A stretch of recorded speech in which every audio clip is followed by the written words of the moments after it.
मनुवादी लोग आए दिन ये साजिश रचते रहते हैं कि कैसे दलितों और पिछड़ों को फिर से उस दौर में पहुंचा दिया जाए जहां दुष्ट मनु का कानून लागू था। दलितों और पिछड़ों को पढ़ने लिखने से लेकर उन्हें नौकरियां हासिल करने से रोकने तक पूरी की पूरी मनुवादी व्यवस्था एक्टिव हो जाती है। देश की यूनिवर्सिटीज़ में दलित, आदिवासी और पिछड़ों के पढ़े लिखे नौजवान प्रोफेसर्स के पदों तक ना पहुंच सके, इसके लिए तरह तरह के हथकंडे अपनाए जाते हैं। ताज़ा खबर ये है कि यूनिवर्सिटीज़ में 200 पॉइंट रोस्टर लागू करने पर सरकार द्वारा जो SLP दायर की गई थी उसे सुप्रीम कोर्ट ने खारिज कर दिया है।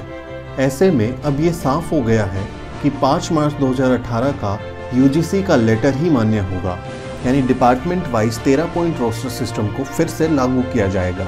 सरकार ने अध्यादेश लाने की बात कहकर धोखा दे दिया और कोर्ट ने इसके खिलाफ फैसला सुना दिया। ऐसे में लंबे संघर्ष के बाद उच्च शिक्षा में हासिल संवैधानिक आरक्षण कमोबेश खत्म हो गया है। एक बार फिर से मनुवाद जीत गया है। आप पहले ये समझिए कि रोस्टर सिस्टम होता क्या है। दरअसल रोस्टर पद की स्थिति यानी पोजीशन बताने का फॉर्मूला होता है। रोस्टर से ही ये तय होता है कि जितने पदों पर भर्तियां निकली हैं उनमें से कितने पद आरक्षित होंगे और कितने अनारक्षित। जैसे किसी यूनिवर्सिटी या विभाग में 7 पदों पर भर्ती निकली हो तो रोस्टर से ही ये तय होगा कि कितने पद अनरिजर्व्ड यानी जनरल होंगे और कितने पदों पर OBC और SC/ST वर्ग की भर्ती होगी। जो लोग आरक्षण की मलाई खाने का रोना रोते हैं वो समझ लें कि 1997 से पहले शिक्षा में असिस्टेंट प्रोफेसर बनने में आरक्षण लागू नहीं था। 2 जुलाई 1997 में जब उच्च शिक्षा में असिस्टेंट प्रोफेसर बनने के लिए SC और ST के लिए आरक्षण का प्रावधान आया तो सभी अनरिजर्व्ड पदों में आरक्षित पदों के निर्धारण के लिए सबसे पहले 40 पॉइंट रोस्टर सिस्टम बनाया गया। इस रोस्टर में कुल 40 पद में 15% SC और 7.5% ST के लिए पद निर्धारण की व्यवस्था को ही 40 पॉइंट रोस्टर कहा गया, लेकिन इसे भी कोर्ट ने बाद में रद्द कर दिया। 2007 में जब उच्च शिक्षा में OBC आरक्षण लागू हुआ तो 200 पॉइंट रोस्टर सिस्टम बनाया गया। पोस्ट बेस्ड रोस्टर में संस्थान को एक इकाई मानने से संख्या अधिक होने पर 200 पॉइंट रोस्टर सिस्टम बनाया गया। 200 होने के पीछे का कारण 7.5% ST आरक्षण को 15% के राउंड फिगर में करने के लिए बेस को 100 से दुगुना करके 200 किया गया, यानी अनुपातिक आधार पर 200 पद होने पर 7.5% के लिए पदों का निर्धारण आया कि प्रत्येक 14वां पद ST को जाने से 200 पदों में 7.5% आरक्षण के मुताबिक पद मिल जाएंगे। इसी प्रकार प्रत्येक 7वां पद SC को मिलेगा, जिससे 200 पद पूरे होने से SC को निर्धारित 15% आरक्षण मिल जाएगा और प्रत्येक चौथे पद को OBC को देते हुए 200 पद पूरे होने पर OBC को 27% आरक्षण मिल सकेगा। यहाँ तक तो ठीक था, लेकिन BHU के एक शोध छात्र की पहल पर इलाहाबाद हाई कोर्ट की एकल बेंच ने यह फैसला सुनाया कि यूनिवर्सिटी या कॉलेज में विभागवार रोस्टर लागू होगा, जिसे 13 पॉइंट रोस्टर सिस्टम भी कहा गया। इसके बाद 5 मार्च 2018 को UGC ने एक पत्र जारी कर कह दिया कि अब 200 पॉइंट रोस्टर की जगह 13 पॉइंट रोस्टर सिस्टम लागू होगा। अब जरा ये समझिए कि ये 13 पॉइंट रोस्टर सिस्टम क्या है।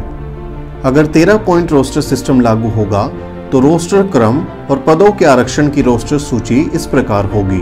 पहला पद अनरिजर्व्ड होगा, दूसरा पद भी अनरिजर्व्ड होगा और तीसरा पद भी अनरिजर्व्ड होगा। उसके बाद चौथे पद पर OBC का नंबर आएगा, लेकिन 5वां पद फिर से अनरिजर्व्ड हो जाएगा। छठा पद भी अनरिजर्व्ड होगा। इसके बाद 7वें पद पर शेड्यूल कास्ट के कैंडिडेट का नंबर आएगा। इसके बाद 8वां पद OBC कैंडिडेट के लिए आरक्षित होगा, लेकिन 9वां पद फिर से अनरिजर्व्ड हो जाएगा। इसके बाद 10वां पद और 11वां पद भी अनरिजर्व्ड होगा। इसके बाद 12वें पद पर OBC कैंडिडेट का नंबर आएगा, लेकिन 13वां पद फिर से अनरिजर्व्ड हो जाएगा। 14वें पद पर शेड्यूल कास्ट के कैंडिडेट का नंबर आएगा, यानी शेड्यूल कास्ट के कैंडिडेट को तभी नौकरी मिलेगी जब एक साथ 14 वैकेंसी किसी पोस्ट पर निकलेंगी। अब जरा डिपार्टमेंट वाइज रोस्टर सिस्टम का खेल समझिए।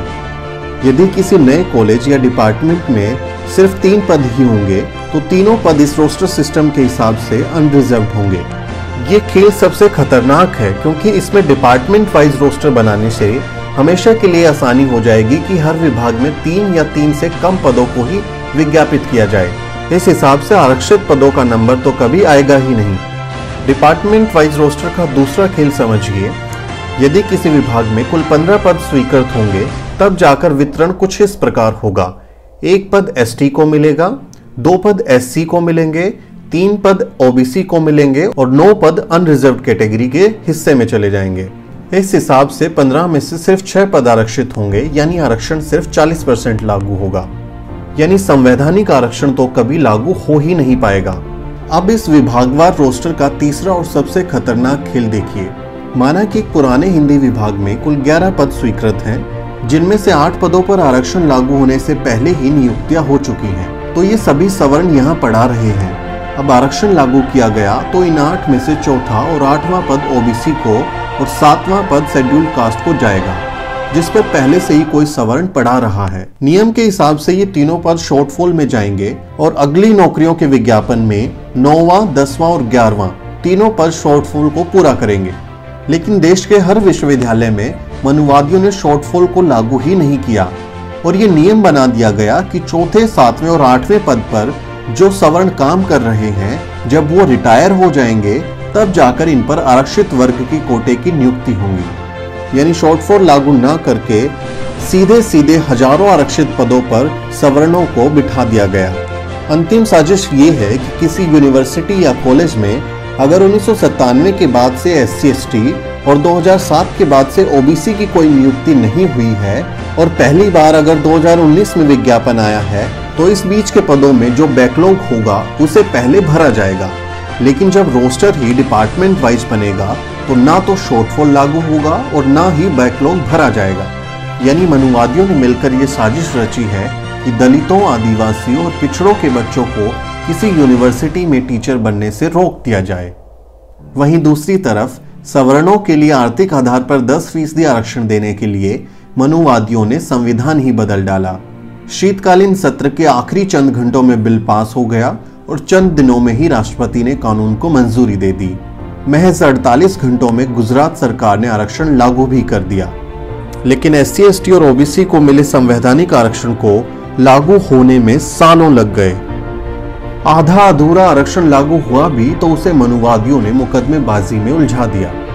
85% आबादी के हक को मारने के लिए कितना बड़ा खेल चल रहा है, ये वक्त रहते आपको समझना होगा। आप देख रहे हैं द शूद्र। बहुजन समाज से जुड़ी तमाम खबरों को जानने के लिए सब्सक्राइब करें हमारा चैनल और बेल आइकन को प्रेस करना ना भूलें, ताकि हमारे तमाम वीडियो की जानकारी सबसे पहले आप तक पहुंच सके।